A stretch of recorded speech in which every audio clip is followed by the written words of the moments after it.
একটা সময় ছিল যখন সন্ধ্যা নামলেই মা ডাক দিতেন, বাড়ি আয় বাবা, খেতে বসিস কি। বাবা রিকশা ঠেলে ফিরতেন ঘামে ভেজা গায়ে, কিন্তু মুখে থাকতো এক শান্ত হাসি।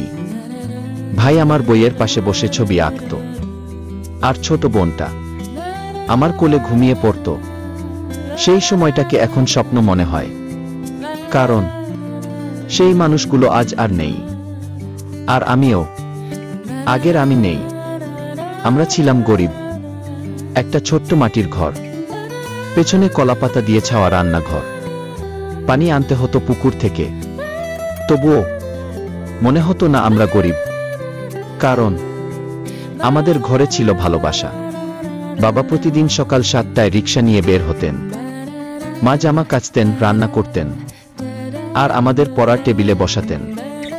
আমি ছিলাম বড় ছেলে, চাকরির স্বপ্ন দেখতাম। ভাইটাও পড়তো, আর নূপুর, সে ছিল এই ঘরের প্রাণ। একদিন বাবা আর ফিরলেন না। এক লোক এসে বলল, রাস্তায় পড়ে গেছেন, হাসপাতালে নিতে হয়েছে গি। ডাক্তার বলল, হার্ট অ্যাটাক।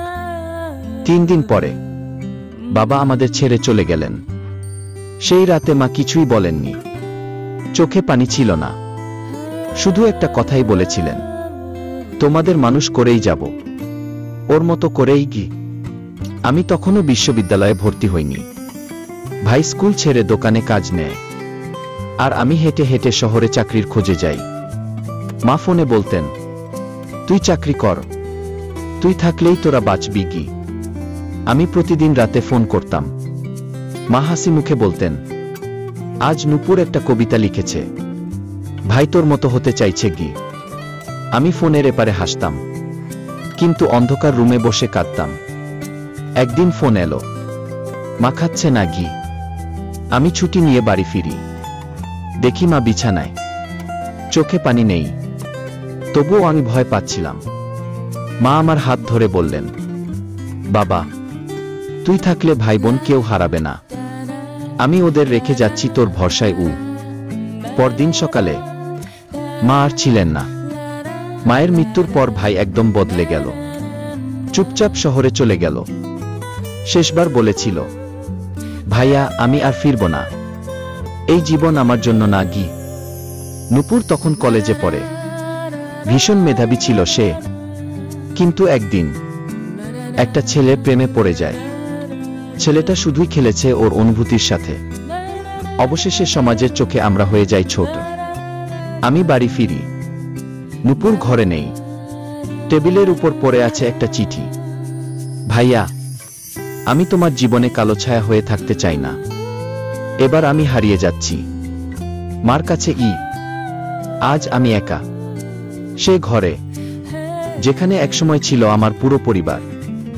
মায়ের কাঁথা, বাবার গামছা, ভাইয়ের রংতুলি, আর নূপুরের কবিতার খাতা, সবই আছে, শুধু তারা কেউ নেই। বন্ধুরা, আজ যাদের পাশে পাচ্ছেন, মা, বাবা, ভাই, বোন, তাদের সময় দিন, ভালোবাসুন, বুকে আগলে রাখুন। কারণ একবার হারিয়ে গেলে, আপনি বেঁচে থাকলেও আপনার ভেতরের মানুষটা মরে যাবে। পরিবার মানেই ভালোবাসা, আশ্রয়, একটা নিরাপদ জায়গা। এটাকে কখনো অবহেলা করবেন না।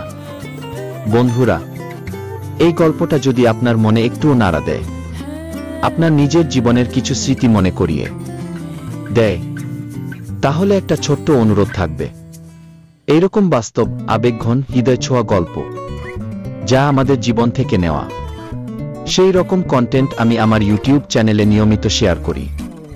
আমার চ্যানেলের নাম গল্পের জীবন ফাইরজেডেশন।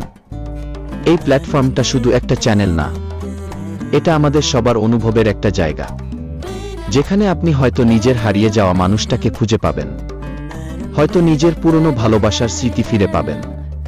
তাই যদি গল্পটা ভালো লেগে থাকে, একটা সাবস্ক্রাইব করে পাশে থাকবেন। লাইক, কমেন্ট আর শেয়ার করলে আরো অনেকের কাছে পৌঁছাবে এই কথাগুলো। কারণ আমরা শুধু গল্প বলি না, আমরা মনের ভেতরের কথাগুলো বলি, যা কেউ দেখে না, কেউ বোঝে না।